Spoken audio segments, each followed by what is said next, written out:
Octobre 2024, la France suit un procès historique contre Charles Onana, un négationniste avéré contre le génocide des Tutsis au Rwanda. Tout le monde en parle, mais peu connaissent réellement la gravité des propos de ce franco-camerounais qui veut réécrire l'histoire avec l'encre du mensonge. Dans cette enquête, nous retournons sur certains de ses propos pour en analyser les contours. Le génocide est un mot très lourd. Onana, dans ses livres, choisit de le mettre entre guillemets. D'ailleurs, lors de l'audience, lorsqu'on lui a demandé de dire « c'est quoi un génocide ?», il a tout simplement dit qu'il ne savait pas. Oui, bien évidemment, il ne sait pas. D'ailleurs, il ne sait rien car toute personne normale saurait qu'on ne peut pas tuer plus d'1 million de personnes en 100 jours par accident ou par simple réaction à un événement isolé. À la veille des indépendances africaines, les Hutus qui veulent à la fois rompre avec le système colonial d'abord, mais rompre également avec le système monarchique, profitent donc de cette opportunité qui est faite dans tous les pays africains qui accèdent à l'indépendance de renverser ce régime. Et ils bénéficient à ce moment-là de l'alliance des Belges qui, eux, avaient déjà longtemps soutenu l'ancien régime, décident donc de soutenir le nouveau régime.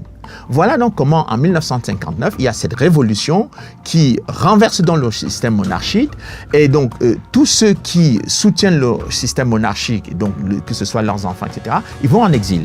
Le négationnisme de Charles Onana commence par les événements de 1959. Il appelle ça une révolution. Il affiche son admiration des leaders Hutus de l'époque, lui qui se veut panafricaniste, soutient l'idéologie ségrégationniste aux théories hamitiques. Un complot qui n'a servi qu'à scinder la société rwandaise en deux. Cette prétendue révolution n'était au fait que le début du génocide contre les Tutsis et l'installation du Hutu Power. Ce n'est pas que les monarchistes qui sont exilés, c'est tous les Tutsis qui sont chassés du pays. D'autres n'auront pas cette chance, ils vont être systématiquement éliminés. Rwanda, en novembre 1959, un grand nombre de chefs et sous-chefs Tutsis sont arbitrairement destitués et remplacés à la hâte par des Hutus.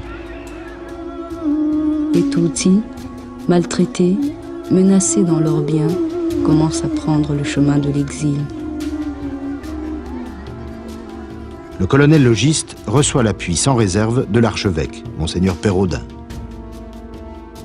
Il rétablit l'ordre, le seul ordre possible dans son esprit, un ordre Hutu excluant les Tutsis.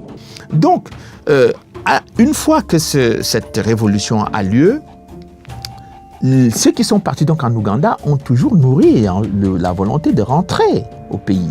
Et pas de rentrer pour retrouver la paix, etc., mais de rentrer pour reprendre le pouvoir qui avait été perdu par leurs parents. Ce mensonge d'Onana est aberrant. Notez comment il met tous les réfugiés dans le même sac, comme quoi tous sont les fils du roi, comme quoi tous veulent retourner pour prendre le pouvoir. Il omet de dire que Habyarimana lui-même disait que le Rwanda était trop petit pour accueillir les réfugiés Tutsis. Parce que le Rwanda est vraiment trop petit. Ce n'est pas un prétexte. C'est évident, le Rwanda est trop petit. Les réfugiés Tutsis ont essayé à maintes reprises de rentrer pacifiquement, mais le régime de Habyarimana s'y est toujours opposé, allant jusqu'à les assassiner. Tant de réfugiés, on est allé au Rwanda pour le visite, on a été tués, arrêtés et tués. C'est arrivé, des gens de ce village ici, c'est arrivé? Ouais, maintes fois. Si alors ces réfugiés ont voulu rentrer, c'était parce qu'ils étaient fatigués des 3 décennies d'exil. Ce n'était pas un plan des Américains comme Onana le dit dans ses livres et interviews. Nous sommes rentrés, nous sommes à la maison, nous sommes chez nous.